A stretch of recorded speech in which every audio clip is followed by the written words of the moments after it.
Қадір түні періштелер жерге не үшін түседі? Құрметті көрермен, Рамазан айының ең қасиетті, ең ерекше түндерінің бірі Қадір түні. Бұл түннің қадірі соншалық, ол 1000 айдан да қайырлы деп айтылған. Яғни, шамамен 83 жылдық құлшылықтан да артық сауап жазылатын ерекше түн. Арнаға тіркеліп, лайк басып, комментарий жазып, жақын адамыңызға бөлісе отырыңыз.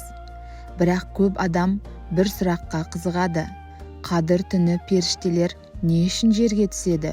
Олар не істейді?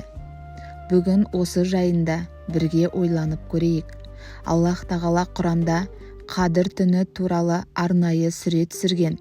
Ол Қадір сүресі.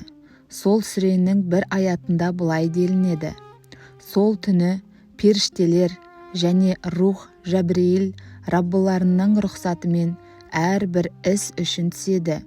Яғни, Қадір түні тек бір ғана періште емес, сансыз көп періштелер жер бетіне түседі. Тіпті кейбір ғалымдар сол түні жер бетінде періштелердің саны адамдардан да көп болады деп түсіндірген.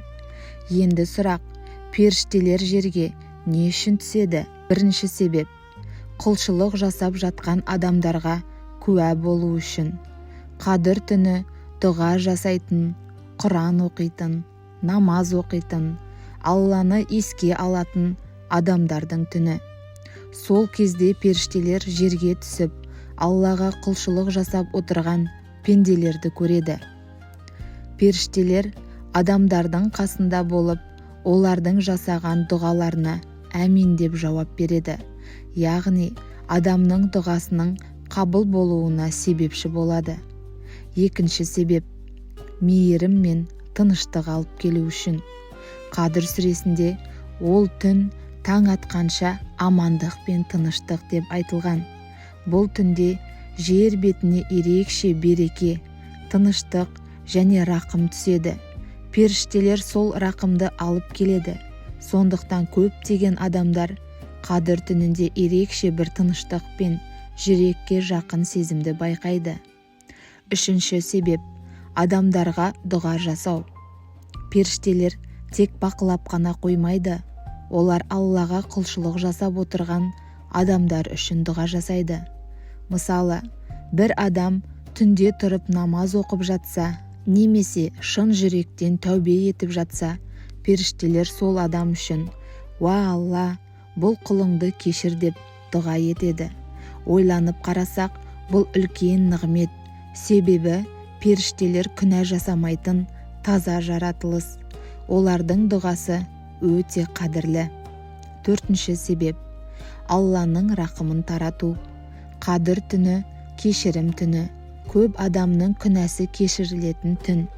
Періштелер жерге түсіп, Алланың мейірімі мен кешірімінің тарауына себеп болады.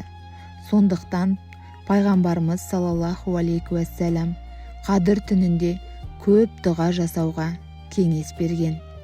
Айша анамыз пайғамбарымыз саллаллаху алейхи уассаламнан сұрайды: егер мен Қадір түнін тапсам, қандай дұға жасайын? Сонда пайғамбарымыз былай деген: «Уа Алла, сен кешірімдісің, кешіруді жақсы көресің, мені де кешіре көр». Бұл Қадір түніндегі ең маңызды дұғалардың бірі. Тағы бір қызық нәрсе бар.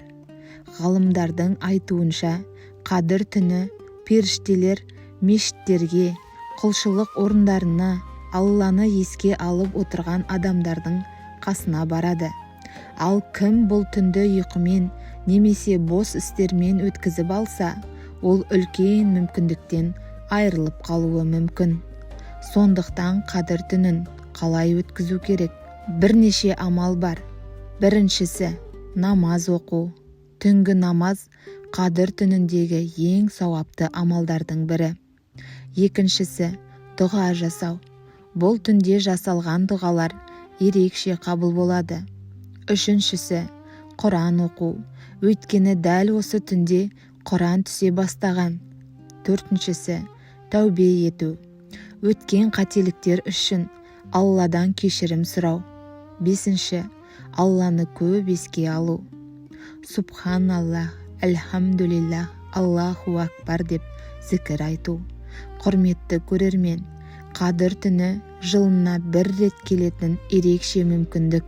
Сол түні періштелер жерге түсіп, адамдардың дұғасына куә болады. Оларға дұға жасайды және Алланың рахымын таратады. Бәлкім дәл сол түні жасалған бір дұға сіздің тағдырыңызды өзгертуі мүмкін. Бәлкім бір шын жүректен шыққан тәубе барлық күнәларыңыздың кешірілуіне себеп болуы мүмкін. Сондықтан бұл түнді бос өткізіп алмауға тырысайық. Аллах тағала баршамыздың қадір түнін нәсіп етіп, жасаған дұғаларымызды қабыл етсін. Әумин. Егер бүгінгі тақырып сізге пайдалы болса, арнаға тіркеліп, лайк басып, комментарий жазып, видеоның таралуына үлес қосыңыз.